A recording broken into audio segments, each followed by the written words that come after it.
Listo, grabando. Gracias, Ana. A usted. Buenos días a todos. Espero que estén bien. Hoy les voy a conversar sobre la anemia macrocítica o el paciente con anemia macrocítica. Nos pasamos al otro extremo de la clasificación morfológica, que ustedes ya conocen bien. Esta que está aquí, hablamos el otro día de la anemia ferropénica como ejemplo paradigmático de las anemias microcíticas, y hoy vamos a hablar de las anemias macrocíticas. Hago una primera aquí aclaración, no quiero confundirlo, porque nosotros estamos en la semana de anemias y vamos a hablar de anemias en general, y hoy de anemias macrocíticas. Sin embargo, la macrocitosis como tal, es decir, el hallazgo de un volumen corpuscular medio mayor de 100, es algo frecuente y algunas veces existe y no siempre asociado con anemia. Así que hago este primer comentario para transmitirles que ustedes tienen que saber no solamente reconocer las anemias y encarar el estudio de las anemias macrocíticas, sino reconocer que existe la macrocitosis aún sin anemia, y esto muchas veces también tiene un requerimiento de estudio y de diagnóstico diferencial. Hecha esta primera salvedad, esto ya se los dije varias veces, así que creo que a esta altura del partido ya deben haberlo aprendido. El diagnóstico diferencial de la macrocitosis es si la macrocitosis es o no megaloblástica. Este elemento, como les dije yo ya varias veces, surge específicamente del frotis, de sangre periférica. Sin embargo, aún sin un frotis, ustedes por la presencia de ciertas características, por ejemplo, un volumen corpuscular medio muy grande, muy alto, mayor de 110, y la presencia de los macrovalocitos, la presencia de las macroplaquetas, a ustedes ya les puede hacer pensar en que esta anemia macrocítica es megaloblástica. El otro dato característico es la presencia de los neutrófilos polisegmentados, que es un sello, diría, el más específico de todos. ¿Qué cosas producen anemia macrocítica megaloblástica? Bueno, fundamentalmente el déficit de dos factores del crecimiento del glóbulo rojo, que tienen que ver con la síntesis del ADN, que es el déficit de vitamina B12 y el déficit de ácido fólico. La ingesta de determinados fármacos, como la hidroxiurea, el metotrexato, la satropina, la acidobudina, también pueden producir anemia de tipo megaloblástica. En este caso, como existe este antecedente, no es necesario entrar en un diagnóstico diferencial y establecer la causa. Hecha la asociación entre megaloblastosis y la ingesta de alguno de estos fármacos, ahí se acaba el tema y uno ya entiende cuál es el problema.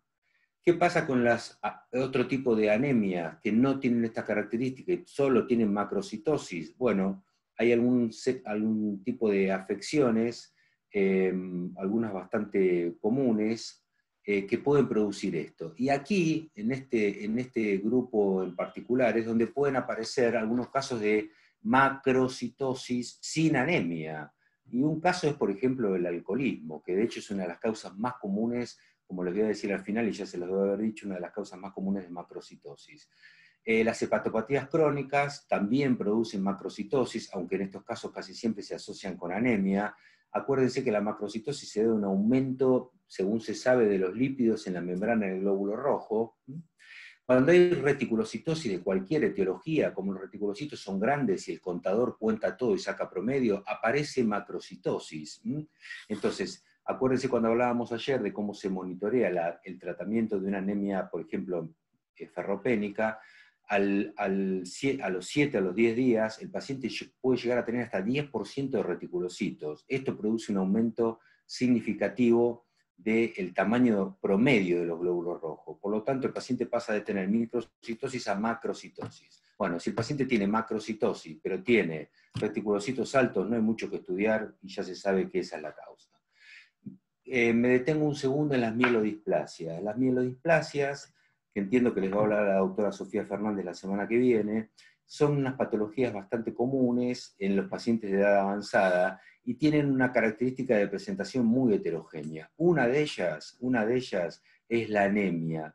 La anemia de manera característica que es macrocítica, y la otra característica es que no responde al tratamiento. lo vamos a ver al final. Cuando ustedes vean una anemia en la que les ha parecido que es una anemia macrocítica por déficit de alguno de estos factores, e inclusive se detectó alguno de estas deficiencias, pero que no corrige el paciente con el tratamiento establecido y si ha sido correcto, ustedes están obligados a sospechar en una mielodisplasia. La mielodisplasia es una patología que diagnostican y tratan los hematólogos.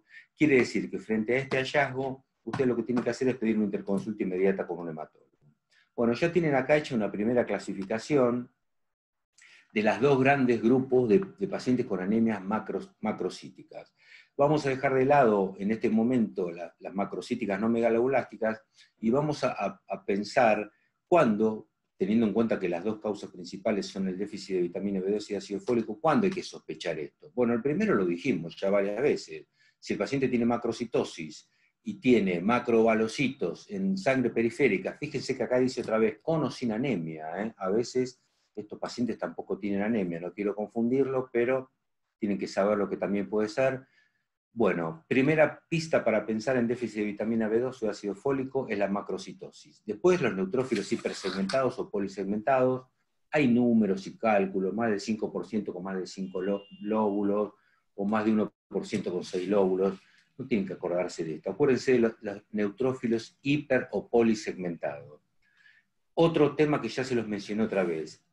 Cuando les pregunten causas de anemia que cursen con pancitopenia, es decir, con tricitopenia, bueno, el déficit de vitamina B12 y de ácido fólico, las anemias megaloblásticas pueden tener no solamente anemia, sino leucopenia y trombocitopenia. Signos y síntomas neurológicos, fundamental. Por favor, esto se ve específicamente en el déficit de vitamina B12 y puede ser la primera y única presentación. Estos pacientes con déficit de vitamina B12 pueden tener, y otra vez no quiero complicarlo, pero tienen que saber que así es la medicina, estos pacientes pueden tener manifestaciones neurológicas de las más variadas, después les voy a mostrar una imagen, aún sin tener anemia, ¿está bien? Entonces, es importante que tengan en cuenta las manifestaciones neurológicas como causa probable de déficit de vitamina B12. Y después esto se ve en poblaciones especiales, ¿eh? Fíjense, vuelven a aparecer los adultos mayores, los alcohólicos, porque tienen mecanismos variados a través de los cuales pueden generar tanto macrocitosis como déficit de ácido fólico, fundamentalmente, y los pacientes que tienen una mala nutrición. Y eso ustedes ya saben, y ahora lo vamos a repasar, de acuerdo a qué cosas les puede faltar a un paciente de acuerdo a su tipo de alimentación. Entonces, tengan en cuenta esta primera recomendación para sospechar estas patologías.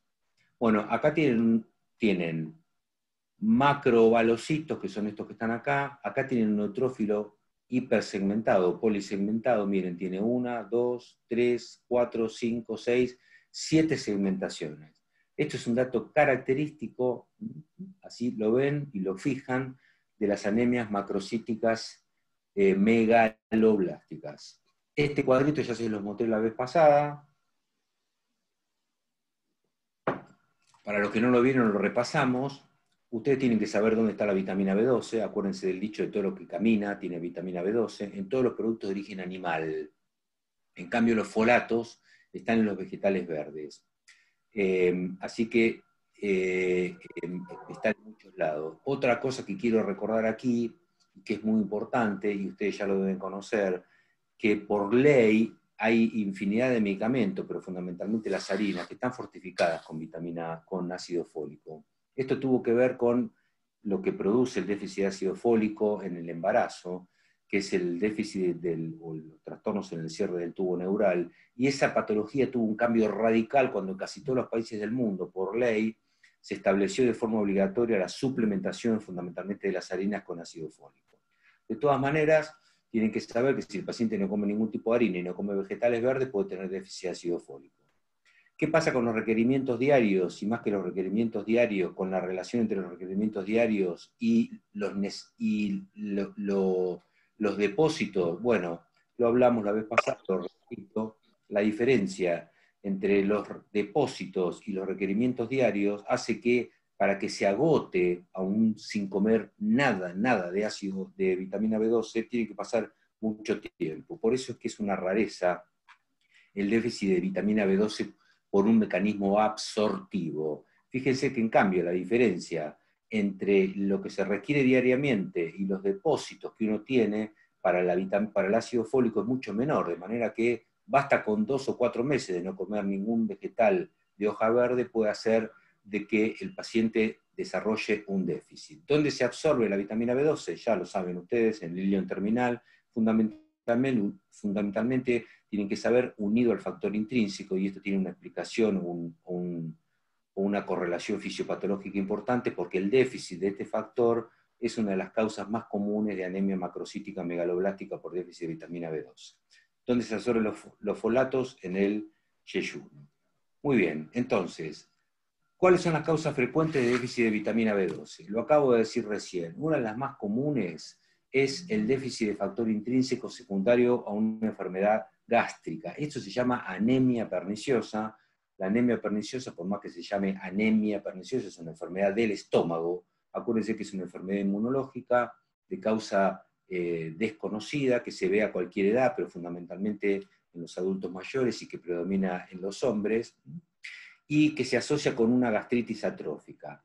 Cualquier gastritis atrófica de cualquier etiología puede producir un déficit de vitamina B12 por déficit de factor intrínseco. Lo mismo pasa con las cirugías bariátricas, en las que se saca el estómago o parte del estómago, y en las infiltraciones neoplásicas, pero esto es mucho menos frecuente. Entonces, recuerden en primer lugar el déficit de factor intrínseco sin el cual la vitamina B12 no puede absorberse. Mucho más infrecuente es la malabsorción cuando lo que está afectado es el lugar donde se absorbe la vitamina B12 junto con el factor intrínseco. Y esto se ve en cualquier trastorno inflamatorio del tubo digestivo, por ejemplo, en la enfermedad celíaca, la esclerosis tropical, la enfermedad de Crohn y los linfomas. ¿Qué pasa cuando hay un mecanismo competitivo? Esto no es muy común, pero existe. El mecanismo competitivo por asa ciega, o lo que se llama disbacteriosis, y las parasitosis por la teña del pescado, que la deben haber oído nombrar, el Diphyllobothrium latum. Fíjense que en último lugar aparece el déficit de la ingesta, o en esta secuencia, no es el último lugar, pero en esta secuencia. Esto se ve en los vegetarianos estrictos, los que no comen absolutamente nada de productos de origen animal. Incluyo acá los veganos. Y quisiera hacer aquí una salvedad. Creo que lo mencioné ayer cuando hablábamos del tema de la dieta de los veganos o los vegetarianos. Estas personas suelen saber qué cosas pueden tener deficiencia en la ingesta, de manera que ellos se cubren. En nuestro país la tasa de vegetarianos es baja, es 1 o 2%, más o menos, pero hay lugares en el mundo, como en el Reino Unido o en Italia, donde hasta el 10% de las personas son vegetarianas. Entonces, estas personas tienen que tener una indicación y tienen que tener un asesoramiento para saber. Y hago aquí el hincapié, el embarazo, porque las mujeres, en el embarazo hay un aumento de los requerimientos, eso ustedes ya lo saben. La mujer vegetariana en el embarazo tiene una alta chance de tener déficit de vitamina B12, y esto puede ascender hasta el 60%, de manera que hay que tenerlo muy en cuenta para que en este momento de la vida, la mujer que ha decidido ser vegetariana o vegana, tenga un suplemento de vitamina B12. Fíjense lo que aparece aquí, sí, en último lugar, los fármacos que alteran o bloquean la absorción. El ejemplo más común es los antiácidos. Los antiácidos son uno de esos fármacos que hoy en día se han incluido, diría yo, prácticamente a la rutina diaria. La gente toma antiácidos en forma, diría, casi irregular, y muchísima gente que toma antiácidos en forma crónica puede tener asociado un déficit de absorción de vitamina B12. Fíjense que aparece otro fármaco de uso muy común, como la metformina, fármaco número 1 en el tratamiento de la diabetes tipo 2. Bien, ¿qué pasa con los folatos? Aquí es al revés. Aquí la causa más común es el déficit de la ingesta. Son los vegetales verdes crudos. Acuérdense, vegetales verdes crudos. Les dije que las harinas están suplementadas, pero ustedes tienen que ponerse en el lugar de esos pacientes que comen mal y comen muy poca cosa, y sobre todo comen muy poco vegetales verdes. Generalmente son pacientes ancianos. Estos pacientes sí pueden tener un déficit, y acuérdense esa relación que había con la relación entre lo que se necesita diariamente, y lo que hay de depósito y qué rápido se agotan. Lo mencioné también, el alcoholismo. Acuérdense que el alcoholismo puede producir macrocitosis sin anemia, pero sin embargo los alcohólicos, por un mecanismo doble, mixto, en general les falta ingesta, pero tienen una alteración metabólica porque tienen menos depósitos y lo eliminan más, los folatos. El alcoholismo es una causa bastante común de déficit de ácido fólico. El aumento de los requerimientos, aquí ya hablamos del embarazo, la infancia, y incluye un dato aparte que son las hemólisis crónicas. ¿Qué pacientes tienen hemólisis crónicas? Ayer hablamos de uno, ayer lo mencioné. Hablo de hemólisis crónicas o estados hemolíticos crónicos como tienen, por ejemplo, los pacientes con talasemia. O sea, que no les extrañe a ustedes que un paciente con un rasgo talasémico, ustedes me dirán, pero no estamos hablando de anemia macrocítica, la talasemia es un... Bueno, no quiero que se confundan, quiero que sepan que un paciente con un trastorno hemolítico crónico, por este aumento de por la eritropoyesis ineficaz y por este aumento de la destrucción de glóbulos rojos, puede tener un déficit de vitamina, de ácido fólico, y por lo tanto es muy común que los pacientes que tienen este diagnóstico se les dé de forma crónica ácido fólico suplementario. Bueno, las drogas antifólicas, bueno, aquí pasa un poco lo que hablamos antes. Si el paciente tiene este antecedente claro de que está tomando algunos de los fármacos que inhiben la hidroforato reductasa, el metotrexato, la difeniledantoína, la asociación de trimetoprima, sulfametoxazol, la pirimetamina, todos estos pueden producir déficit de ácido fólico. En último lugar, la mala absorción. En último lugar, la mala absorción, pero también puede existir en enfermedades inflamatorias del intestino. ¿Cómo se hace el diagnóstico? Bueno, como siempre, por los antecedentes, las manifestaciones clínicas, el examen físico y fundamentalmente los exámenes complementarios. ¿Qué habrá que tener en cuenta con los antecedentes? La edad. La edad, dije que las anemias macrocíticas pueden aparecer en cualquier edad, son más comunes las mielodisplasias y la anemia perniciosa en la edad avanzada, pero lo cierto es que estas anemias pueden aparecer en cualquier edad. ¿Qué antecedente es fundamental recordar o indagar? La dieta, por todo lo que le dijimos antes.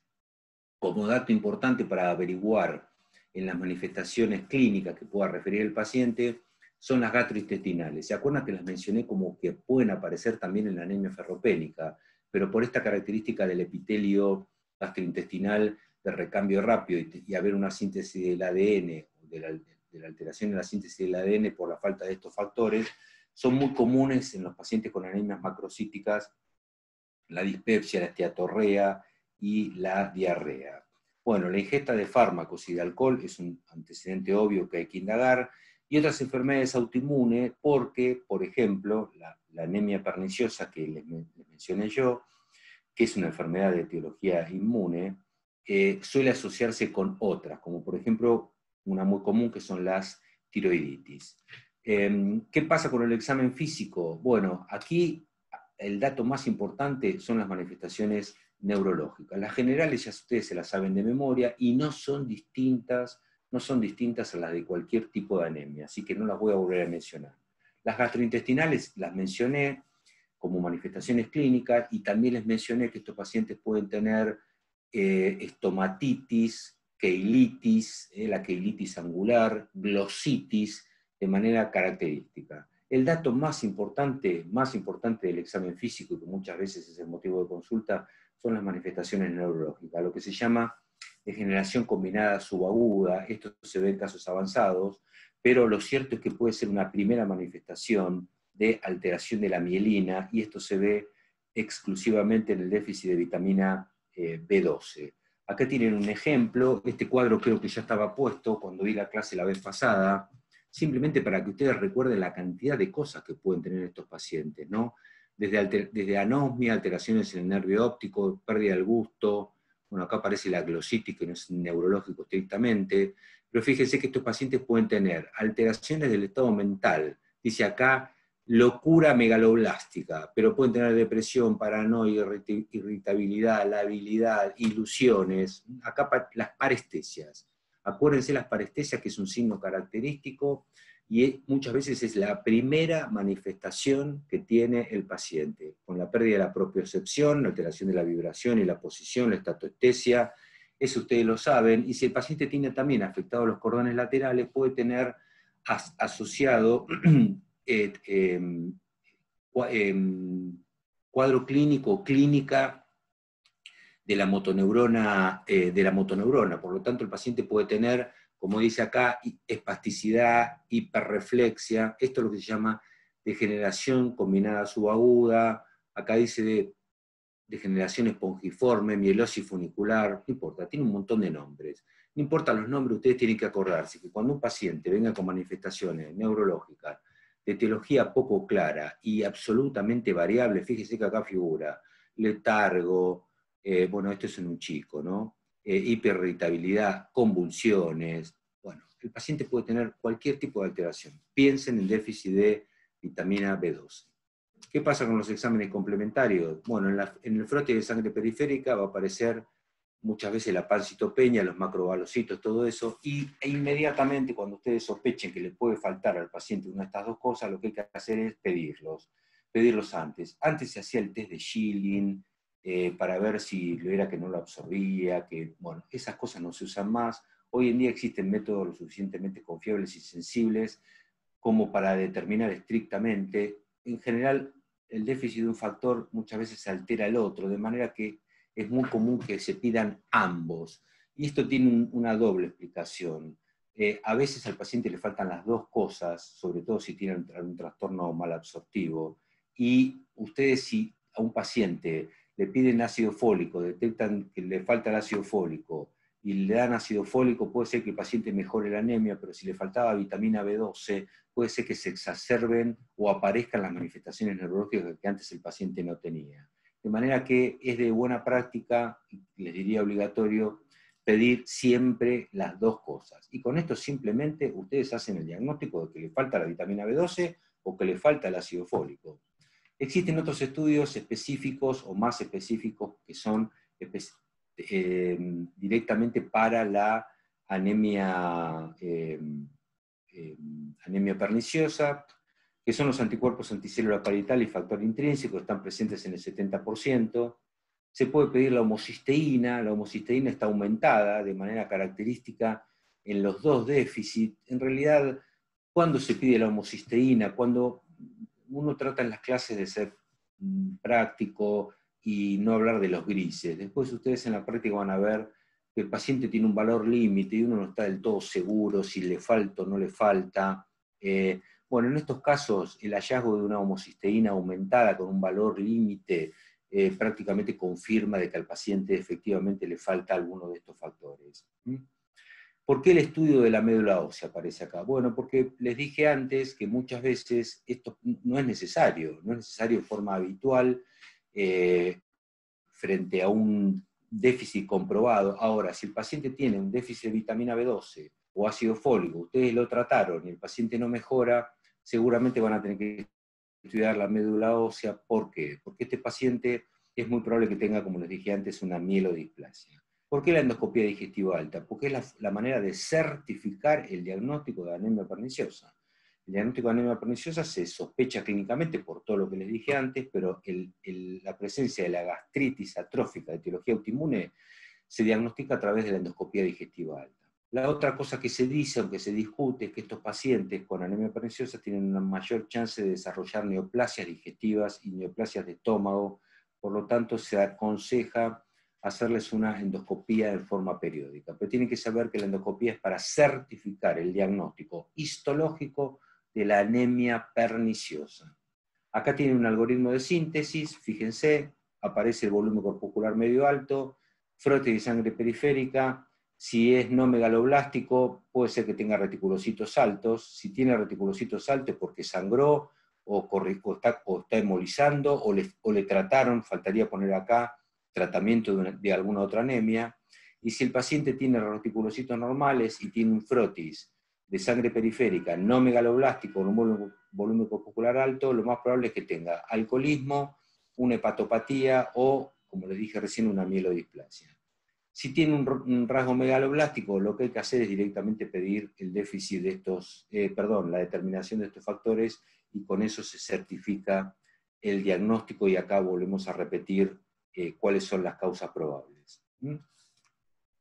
Vamos a la terapéutica.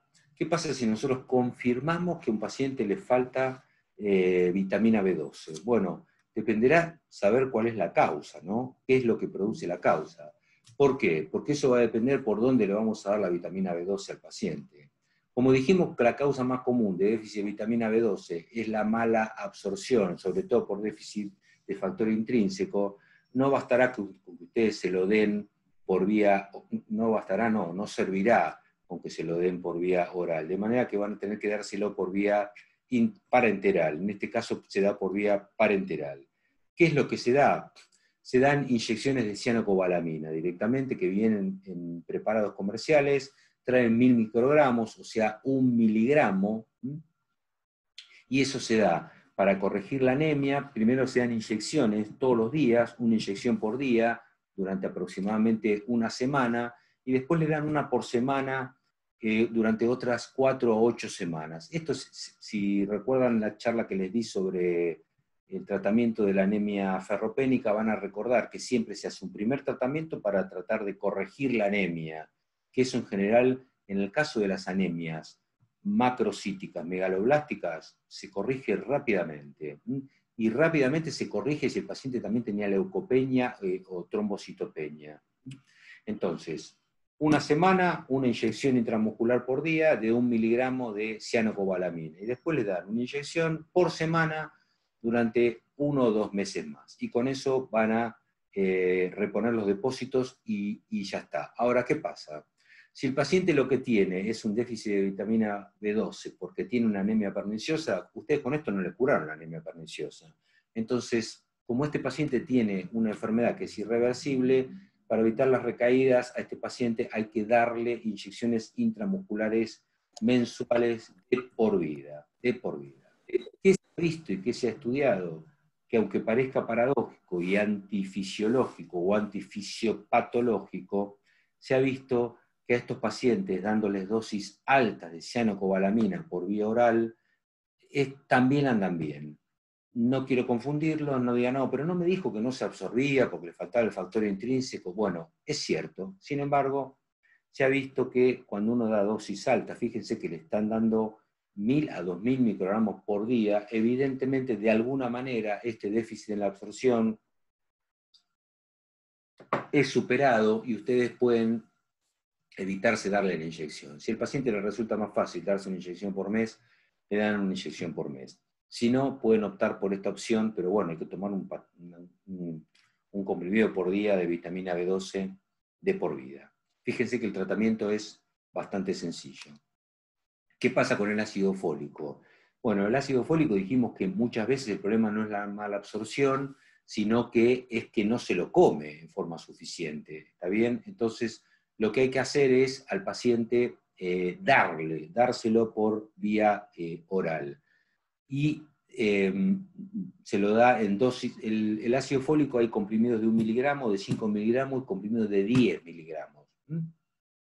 Y en general se da 1 a 5 miligramos y se da durante 4 a 8 semanas. Se supone que con esto ustedes corrigen la anemia y mejoran los depósitos. ¿Qué es lo que va a pasar? Va a haber que tener en cuenta qué es lo que le pasa a este paciente, porque si el paciente no lo comía y ustedes le dan ahora durante 4 semanas o 8 semanas ácido fólico y después otra vez deja de comerlo, bueno, le va a volver a pasar lo mismo, de manera que va a haber que prevenir la recaída tratando de mejorar la alimentación. Aquí está lo que yo ya les dije antes, si la carencia de ácido fólico es un aumento persistente de la demanda. Esto se ve, yo les mencioné la anemia, no la de talasemia porque es la más común. Acuérdense que estos pacientes hay que darles en forma prolongada. En general basta con darle 5 miligramos, algunos dan 10 miligramos, pero el paciente toma una vez por semana un comprimido de ácido fólico y con esto compensa ese déficit crónico que tiene asociado a un requerimiento aumentado crónico por su hemólisis. Entonces fíjense que es bastante fácil el tratamiento, bastante sencillo de hacer. Muy bien. Control evolutivo. Igual, idéntico que en las anemias ferropénicas. Si ustedes quieren ver si el paciente respondió, bueno, entre los 7 y los 10 días pueden medir los reticulocitos. Y el paciente va a tener una crisis reticulocitaria. Esto confirma el diagnóstico y ustedes se quedan tranquilos de que lo que le están dando al paciente era lo que correspondía. En general esto no se hace. Lo que se hace, como ya les dije el otro día, es que al mes o a los 2 meses se pide un hemograma para ver si el paciente se corrigió. ¿Cuándo se hace esto? Cuando uno tiene dudas. Tenía dudas si el paciente le faltaba o no le faltaba, y entonces la crisis reticulocitaria confirma el diagnóstico que ustedes tenían, y es ahí cuando se habla de una prueba terapéutica. Como ya les mencioné antes, si el paciente tenía leucopenia y trombocitopenia, la corrección es muy rápida. Aquí hago otra mención: si el paciente vino con cuadro clínico neurológico, y esto se debía, como les mencioné antes, a un trastorno en la mielina, la recuperación de esto es mucho más lenta. ¿Qué suele pasar con los pacientes que vinieron porque tenían parestesias o porque tuvieron algún tipo de alteración neurológica, la que sea? Que el paciente, ustedes le curaron la anemia, pueden inclusive volver a medir el déficit de la vitamina B2 si les va a dar un valor normal, pero resulta que el paciente de sus trastornos neurológicos no se corrigen, no se recupera. De manera que esto es un dato muy importante que tienen que tener en cuenta, y por eso es tan vital que ustedes hagan el diagnóstico de manera precoz, lo confirmen e inicien la terapéutica lo antes posible, porque cuanto más tarden en hacer el diagnóstico, más chances habrá de que el paciente no se recupere totalmente de estas manifestaciones. Fíjense lo que dice acá: luego de 2 meses de la reposición específica, hay que hacer un nuevo hemograma para ver que el paciente se recuperó totalmente y corrigió sus valores del hemograma.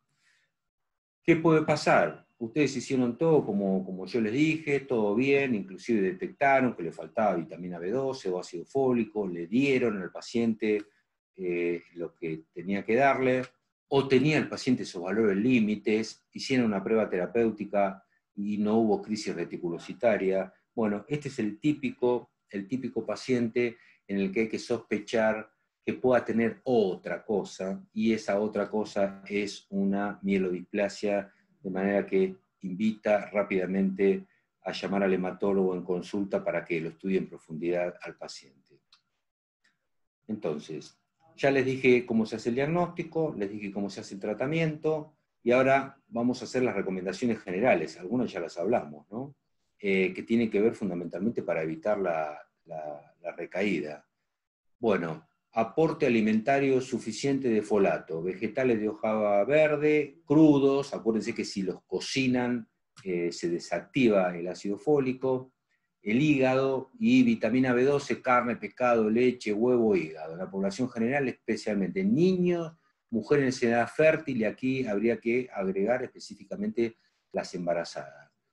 Creo que lo mencionamos el otro día: ustedes no le van a decir a un paciente vegetariano, usted tiene que comer carne, pescado, el tipo de decir, no, yo no como eso. Bueno, en estos pacientes, que ya se los dije, muchas veces tienen que darle suplemento. En nuestro país está estudiado, y es bajo el porcentaje de pacientes que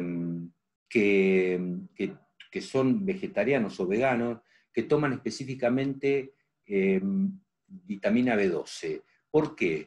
Porque lo que suelen hacer estos pacientes es que leen. Yo les dije que estos pacientes son muy informados, entonces ellos dicen que le faltan vitaminas, toman multivitamínicos. Entonces toman multivitamínicos, y esos multivitamínicos no necesariamente tienen las dosis suficientes de vitamina B12 que necesitan los pacientes. Por lo tanto, aquí es importante el asesoramiento del médico. ¿Está bien?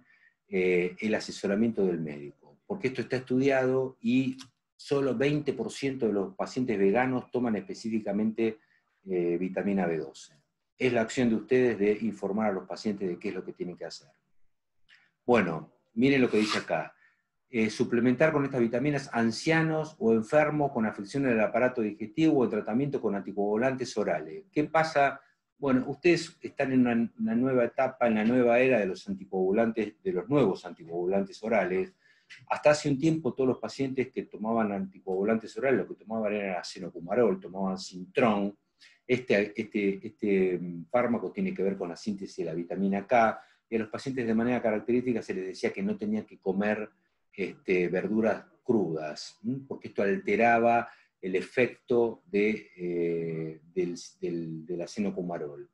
En general eran pacientes de edad avanzada, anticoagulados por fibrilación auricular, y se veía de manera característica el déficit de ácido fólico. Bueno, en un paciente de edad avanzada, y sobre todo si tiene alguna patología del tubo digestivo, hay que darle ácido fólico en forma profiláctica. Acuérdense que el ácido fólico se puede dar de manera muy fácil. Ustedes le pueden dar 5 a 10 miligramos por semana al paciente, y con eso se van a evitar de que le falte esta vitamina. Bueno, hablamos del embarazo y dijimos que el ácido fólico aumenta los requerimientos durante el embarazo.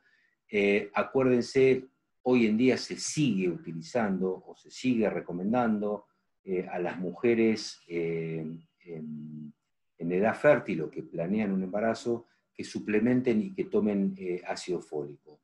Ya les dije que es bastante raro por esto de que el ácido fólico está en las harinas.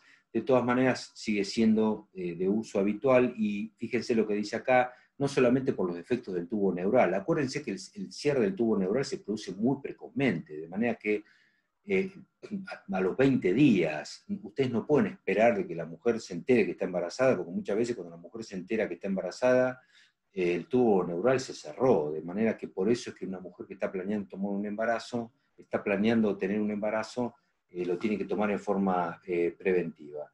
Fíjense que esto, si a la mujer le falta el ácido fólico, puede tener también prematurez, bajo peso al nacer y placenta pequeña.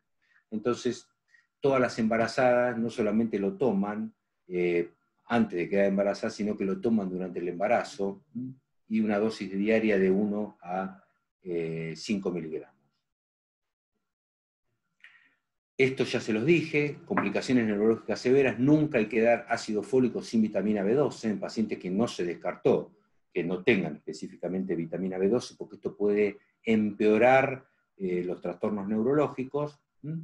Y acuérdense esto que también se los mencioné, del cáncer gástrico en los pacientes en quien tienen una anemia perniciosa, quienes se ha hecho el diagnóstico, y deben hacerse una endoscopía en forma periódica, porque se dice que el cáncer gástrico o la prevalencia de cáncer gástrico es más alta en estos pacientes.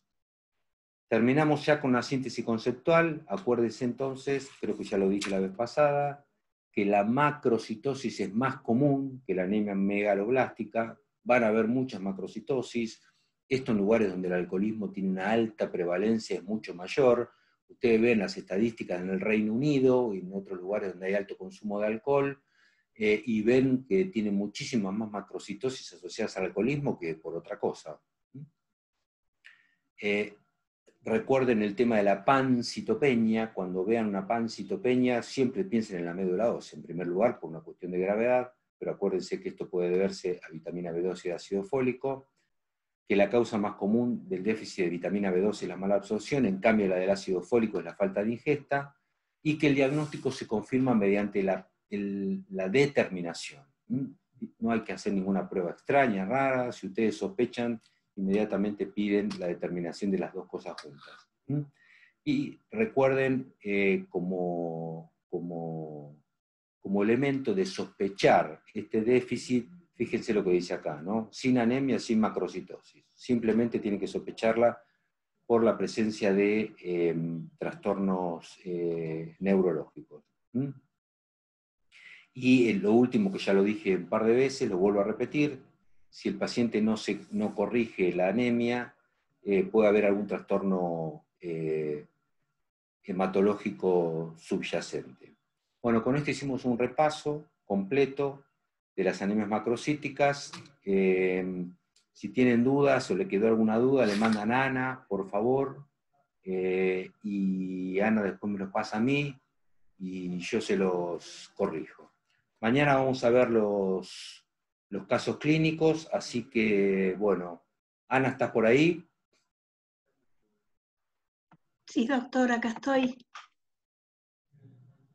Después te paso la invitación para que mañana hagamos la discusión de los casos clínicos. Y les mando un saludo a todos. Gracias, Ana. A usted, muy buenos días, hasta luego. Chao, hasta luego para todos.